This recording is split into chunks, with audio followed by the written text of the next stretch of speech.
दूसरे चरण के लिए चुनावी प्रचार जो है वो थम गया है।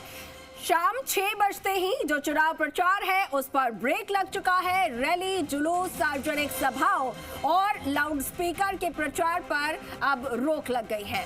मतदान समाप्ति तक प्रतिबंध रहेगा और मतदान समाप्ति से 48 घंटे पहले चुनाव प्रचार जो है उनसे संबंधित गतिविधियां जो हैं उस पर रोक लग चुकी है। अब आपको बता दें, लाइसेंस पीरियड, इस साइलेंस पीरियड में जो प्रत्याशी हैं, उनके जो समर्थक हैं, वो आप डोर टू डोर जनसंपर्क कर सकेंगे। 13 लोकसभा में 26 अप्रैल को सुबह 7 बजे से मतदान होना है, वोटिंग होनी है।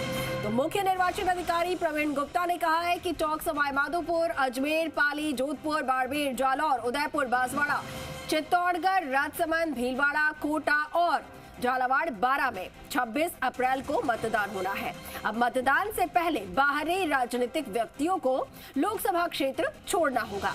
इसके साथ ही सामुदायिक केंद्रों, धर्मशालाओं, गेस्ट हाउस, लॉज और होटलों में निगरानी रखी जा रही है। ठहरने वाले व्यक्तियों की निगरानी सत्यापन के निर्देश दे दिए गए हैं और इस दौरान अंतर्राज्यीय सीमाएं भी सील रहेंगी। इन क्षेत्रों में शराब की बिक्री पर प्रतिबंध के साथ ही सूखा दिवस यानी कि ड्राई डे रहेगा।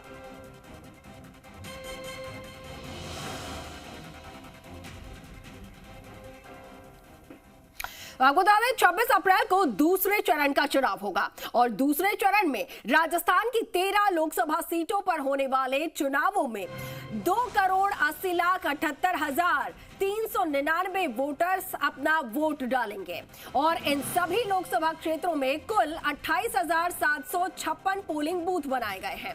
इन बूथों पर पोलिंग पार्टियां कल रवाना होंगे और कल से मतदान दल जिला मुख्यालय से ईवीएम, वीवीपैट जो है वो कलेक्ट करेंगे।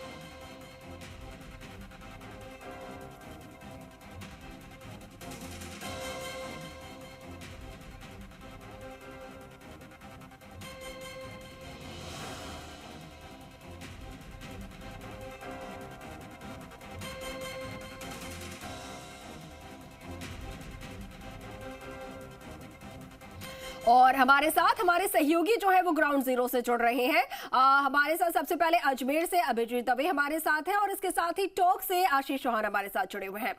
तो सबसे पहले मैं रुक कर लेती हूँ अभिजीत आपका। देखिए, 6 बजते ही चुनाव प्रचार जो कि दूसरे फेज का चल रहा था वो थम गया है। अब आगे किस तरीके की तस्वीरें जो है वो नजर आएंगे? अब जो प्रत्याशी, जो समर्थक है, उनके पास क्या ऑप्शंस रह गए हैं चुनाव प्रचार के? देखिए, 36 घंटे पहले साइलेंस पीरियड का प्रोटोकॉल बना हुआ है और उसकी पालना 6 बजने के साथ ही हो गई है। मुख्यमंत्री भजन लाल शर्मा अब से ठीक 5 मिनट पहले सरवाड़ में जो है पब्लिक मीटिंग को एड्रेस कर रहे थे, लेकिन समय को देखते हुए उन्होंने 6 बजे से पहले ही अपनी पब्लिक मीटिंग समाप्त कर दी है। डोर टू डोर कैंडिडेट जो है वो कन्वेंसिंग करेंगे। इसके अलावा अगर निर्वाचन विभाग की बात करें तो तमाम जो पोलिंग पार्टी अजमेर संसदीय क्षेत्र के लिए गठित हुई है, तमाम 8 विधानसभा क्षेत्रों के लिए, उनका कल अंतिम प्रशिक्षण जो है वो राजकीय पॉलिटेक्निक कॉलेज में संपादित होगा। उसके बाद तमाम जो मतदान दल हैं वो अपने अपने पोलिंग स्टेशन की ओर रवाना होंगे। सिक्योरिटीज के पुख्ता बंदोबस्त किए गए। 500 से ज्यादा ऐसे पोलिंग स्टेशन अजमेर पुलिस की ओर से आइडेंटिफाई किए गए हैं जो क्रिटिकल कैटेगरी में आते हैं। वहां पर पैरामिलिट्री फोर्सेस की भी डिप्लॉयमेंट वहां पर की गई है। तो एडमिनिस्ट्रेटिवली और पॉलिटिकली दोनों लिहाज से कहा जा सके तो तमाम तैयारियां जो है पूरी हो गई हैं। 4 अप्रैल जो थी वो लास्ट डेट ऑफ नॉमिनेशन थी और आज 24 अप्रैल है, यानी कि 20 दिन का वक्त जो है वो कैंडिडेट को मिला था। इन तमाम संसदीय क्षेत्र में जितने भी मतदाता है, 19.5 लाख से ज्यादा वोटर्स जो हैं वो रजिस्टर्ड हैं अजमेर संसदीय सीट पर।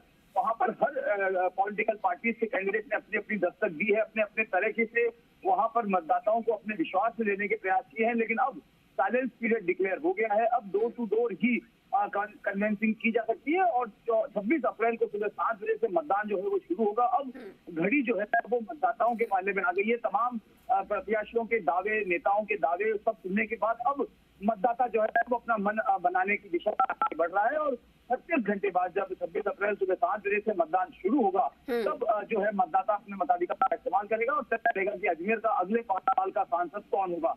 कांग्रेस की ओर से डेरी के चेयरमैन है रामचंद्र चौधरी, उनको उम्मीदवार बनाया गया है। तो भाजपा से निवर्तमान सांसद जो है भागीरथ चौधरी, उनको कैंडिडेटर के रूप में जनता के सामने रखा है। दोनों ही पॉलिटिकल पार्टीज ने इन 20 दिनों के कैंपेन रिजीम में अपनी पूरी ताकत झोंकी है। बीजेपी की ओर से अब प्रधानमंत्री नरेंद्र मोदी 6 अप्रैल को पुष्कर में पब्लिक मीटिंग कर चुके हैं। भजनलाल शर्मा जो है आज सरवाट में कर चुके हैं। इससे पहले किशनगढ़ में कार्यकर्ता सम्मेलन कर चुके हैं। मेडिकल कॉलेज में सामाजिक संवाद कर चुके हैं। कांग्रेस की ओर से पूर्व मुख्यमंत्री गहलोत आजाद पार्क में पब्लिक मीटिंग कर चुके हैं। पीसीसी चीफ गोविंद सिंह डोटासरा जो है वो अराई में जो है पब्लिक मीटिंग कर चुके हैं। तो दोनों ही दलों की ओर से पूरी ताकत झोंक दी गई है। एक दूसरे पर जो